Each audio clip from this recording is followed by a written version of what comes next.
What's up, YouTube? It's Jared. You're watching Spinning Wheel. It's time to release number 3 top 10 supercars list. Are you ready?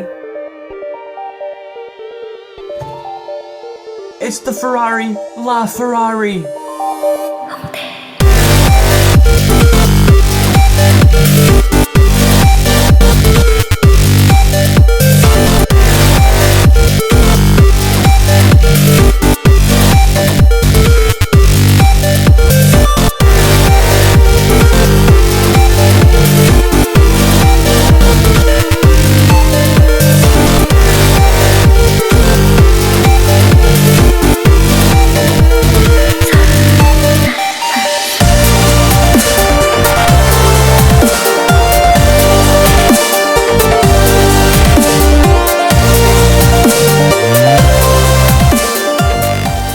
First off, let's get to the basics. The price. This thing's going to cost you just about $1.5 million. That's a lot. But you're probably not even going to be able to get your hands on it because they were only sending 120 to the US and they're already all sold. So good luck. And they're only making 500 of them. So good luck again. So if you're a buyer overseas, you might have a shot. But I don't know. The engine in this thing. It is a monster. It's a 6.3 liter V12. Way to go, Ferrari. Keeping the V12s alive. I love it. Thank you. Yes, it is a V12. And it produces 789 horsepower. Just by that motor alone. It does have an electric motor that is paired up with it, which produces 161 horsepower, giving it a total of 950 horsepower. That is monstrous. 0 to 60 is going to take 2.5 seconds. Alright, that's fast. Might not be as fast as the Porsche 918, but it's still fast. It's still awesome, and I still love it. It is a rear-wheel drive, 7-speed gearbox, automatic with a manual shift mode, but not really manual, it's just paddle shifters. But yeah, dual clutch, super quick. This thing is ridiculous. I looked up the 0 to 150 time. It's still under 10 seconds. That was like that long. This car was made to basically replace the Ferrari Enzo and be the top dog in Ferrari's lineup.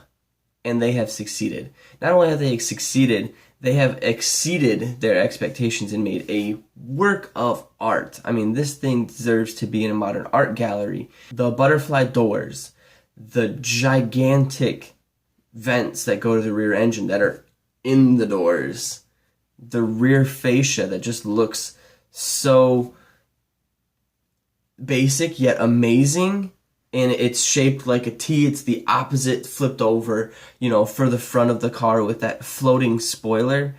It's just, I don't even have words for it. It's just beautiful. Well done, Ferrari. You get a thumbs up from me. This thing is so gorgeous. It's not only going to break necks when people go by, it's going to break jaws because they're, you know, people's jaws are just going to fall and hit the ground. Now, before I go too far, I do want to say that I don't really like the name LaFerrari. And the reason, I think everybody has the same problem with this. It's the Ferrari. Like, it doesn't make any sense. It's not very creative. It's not like the Enzo that was, you know, named after the creator of Ferrari. This is just the Ferrari. Like, there's no creativeness there at all. And I don't really agree with it. But it's an amazing car, so we're going to talk about that. When you get to the interior, though, it does kind of lack all that luxury that you might find in like a Bugatti Veyron or even like a Pagani Zonda or the Pagani Huayra. It doesn't have that refined look to it. It's almost more of a, we're saving weight but still giving you decent materials in the interior kind of a look, which is alright. That's what we've come to expect from Ferrari.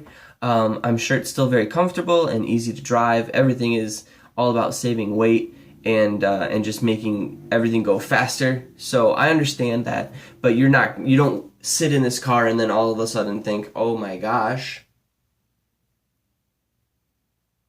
this is the best car I've ever sat in. Granted, it's probably a lot better than sitting in like a modern day Chevy. The thing is massively wide, but it doesn't look wide to you at all. The Enzo looked gigantically wide, like the Titanic wide.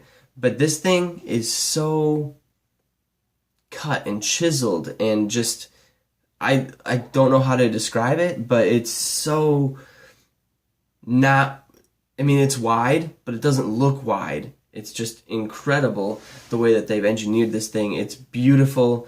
It sounds amazing. It is, yeah, I have no other words to describe it other than it's a work of art, and it just is amazing and beautiful. That's what you get. Now, these hybrid hypercars are getting to be kind of a fad. I just did one about the McLaren P1 a couple weeks ago. I'll put a link right there. You can check that video out if you want. But Porsche also has one. It's the 918. Koenigsegg now has one. Ferrari has one. It's Acura. They just released the NSX. That's got a hybrid motor setup. It's just becoming one of those things that they're pushing the boundaries of what's possible engine-wise and trying to increase performance, and everything is about going faster and being more efficient and saving gas. And so that's the whole idea behind this hybrid, electric motor plus a gas motor thing really came from. But the Ferrari has increased its fuel economy by 30%, which is really great. So yeah, that was the number 3 spot on my top 10 list. The Ferrari. Again, poor choice of a name, but an amazing car. If you like what you saw, please subscribe. You can do so by clicking right. I'll hold it back so it doesn't take up all the space. You can click right there. Just subscribe. Yep. Next Tuesday, coming out with the number 2 video. It's going to be exciting. It's one of my favorites. Obviously, it's one of my favorites because they're all my favorites. Anyways, so yeah, subscribe if you want to, if you like what you saw. Share the video with your friends. Like, comment. If you want to leave a comment, please do so. I enjoy reading them. Thanks a lot, guys. Keep it yagging. See you later.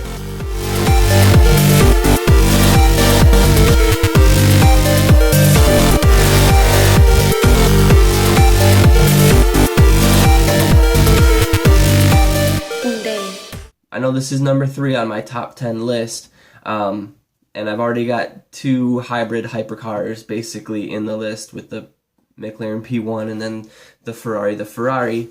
I will give you a spoiler alert. The Porsche 918 is not in this list. I know a lot of people love the Porsche 918. I appreciate the Porsche 918 as a car enthusiast. I love what they've done. I just don't like the car. It doesn't really embody, in my opinion, what Porsche has been in the past. I know they're trying to branch out and stuff, but it's just not my thing. So yeah, that's why it won't be in there. I've got 2 cars left to release, and you guess what that's going to be? You're probably not going to get it right. You might. I don't know.